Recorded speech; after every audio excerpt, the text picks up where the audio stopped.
네, 안녕하세요. 이혼 전문 변호사 김정세입니다.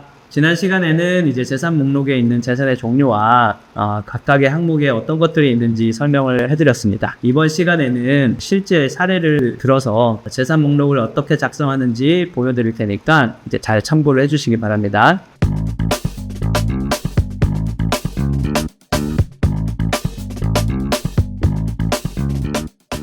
저희가 준비한 사례를 한번 읽어드리겠습니다. 이분 재산은 이렇습니다. 이제 신한은행에 1,000만원, 국민은행에 200만원 이렇게 가지고 있고, 시골에 부모님이 물려주신 토지 100평이 있고, SUV 자동차가 하나 있습니다. 그리고 상가 보증금 1억 원이 있는데 들어갈 때 권리금을 3천만 원을 줬어요. 또 소상공인 대출로 2억 원을 받았어요. 자, 이제 재산의 종류부터 작성을 해볼 텐데요. 이거를 쓰기 전에 미리 자료들을 출력해 놓으셔야 작성하기가 편합니다.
자, 이제 하나씩 써보겠습니다. 아까 뭐라 그랬죠? 신한은행에 1,000만원, 국민은행에 200만원이 있었어요. 자, 재산의 종류에 뭐라고 쓰냐면, 일단 1페이지에 보면은 예금 채권이 있어요. 자, 여기 있네요. 이걸 옆에다 그대로 써주는 겁니다. 써볼게요. 재산의 종류에다가 17항이었죠. 예금 및 보험금 등 채권 이렇게 써주시고요. 신한은행에 있으니까 신한은행, 그리고 계좌번호를 써줍니다. 무슨 계좌? 에 얼마가 있다? 아까 얼마가 있다 그랬죠? 1,000만원. 자, 이렇게 쓰시면 되고요. 계속 써볼게요. 똑같이 국민은행 계좌에 200만원이 있죠. 국민은행 계좌번호 기재하시고 200만원. 자, 이렇게 쓰시면 겁니다. 예금에 이렇게 쓰시면 되고요. 부모님으로부터 물려받은 토지 100평이 있다. 자, 이거는 토지는 뭘까요? 부동산이죠? 자, 부동산은 어디 있었어요? 10번 부동산 소유권이 있죠. 10항 부동산 소유권. 여기는 이제 부동산에 이제 주소를 쓰시면 됩니다. 주소를 뭐라고 쓸까요? 저는 부산 사람이니까 부산광역시 동래구. 등기부를 보시면은 그 위에 나오거든요. 그걸 그대로 쓰시면 돼요. 뭐 임야일 수도 있고, 그쵸? 면적까지도 나옵니다, 보통. 기왕 쓰는 거 돼지라고 할게요. 돼지가 비싸니까. 여기 가액을 쓰셔야 돼요. 가액 같은 경우에 아파트는 이제 KB 시세에 있는 일반 평균가를 쓰시면 되고요. 거기에 나와 있지 않은 재산 같은 경우에는 보통은 공시지가를 활용합니다. 그래서 이 주소지에 있는 개별 공시지가와 면적을 고려해서 이제 계산한 금액을 쓰시면 됩니다. 대략 적어 볼게요. 자, 234억 원입니다. 네, SUV 자동차가 하나 있네요. 자, 자동차는 앞에 몇 항이었죠? 자, 여기 13항에 있네요. 자동차에 관한 권리 소유권이니까 자동차 소유권이라고 써주겠습니다. 자동차 소유권. 자동차에는 이게 어떤 자동차인지 식별할 수 있는 정보를 써주시면 돼요. 차량 번호, 나의 차종, 소렌토다.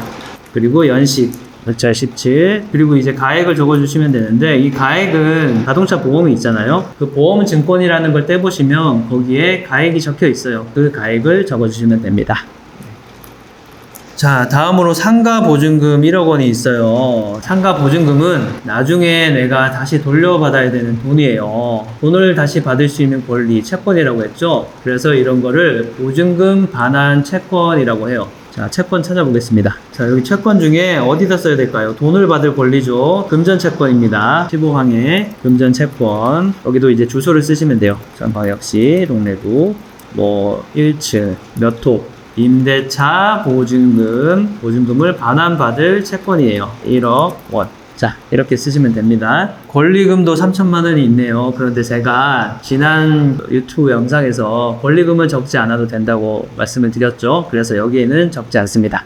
채무가 있다 그랬죠. 자, 소상공인 대출 2억 원이 있다고 했어요. 자, 채무는 쉽죠. 여기 보면은 28항에 금융기관에 대한 채무라고 있어요. 대출받은 기관을 쓰시면 되는데 한번 써볼까요? 28항 금융기관에 대한 채무. 금융기관, 어떤 금융기관이냐? 신한은행이다. 그리고 대출의 종류를 쓰시면 좋아요. 예를 들어 이게 담보대출일 수도 있고 신용대출일 수도 있거든요. 일단 신용대출이었으니까 신용대출로 쓰고 대출 일자를 씁니다. 2013년 1월 1일이다. 대출 잔액. 재산 목록을 쓰는 날 기준의 잔액을 쓰시면 돼요. 뭐 예를 들어 8천만 원이다. 8천만 원 쓰시면 되는데 이제 간혹 재판부에서 재산 명시 명령을 내릴 때 기준일을 정해줄 때가 있어요.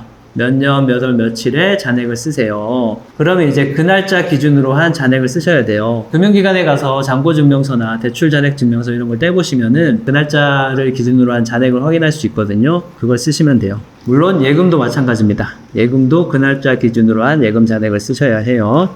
뭐 이런 식으로 기준일을 써주셔도 좋죠.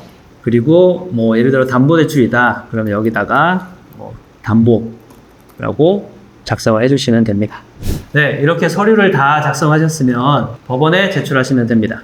혹시 내가 가지고 있는 게 뭔지 잘 기억이 안 나서 못 적었다 해도 너무 걱정하지 않으셔도 됩니다. 이게 고의로 허위 작성을 한 게 아니라면 추후에 분할 대상 재산 목록표를 작성할 때 추가하시면 되거든요. 자, 이 분할 대상 재산 목록표 같은 경우는 보통 변호사님하고 같이 작성하시기 때문에 실수하실 일이 거의 없으니까 크게 걱정하지 않으셔도 됩니다. 오늘은 재산 명시 명령에 따른 재산 목록표를 실제로 함께 작성해 봤는데요. 혹시 보시면서 아직도 어려운 점이 있다, 모르겠다 하시는 게 있으면 아래 이메일로 질문 보내주세요. 그러면 선정해서 다음 영상에서 답변 드리도록 하겠습니다. 오늘 이야기는 여기까지 하겠습니다. 구독, 좋아요 눌러주시고요. 다음 영상에서 찾아뵙겠습니다. 저는 이혼 전문 변호사 김정세였습니다. 감사합니다.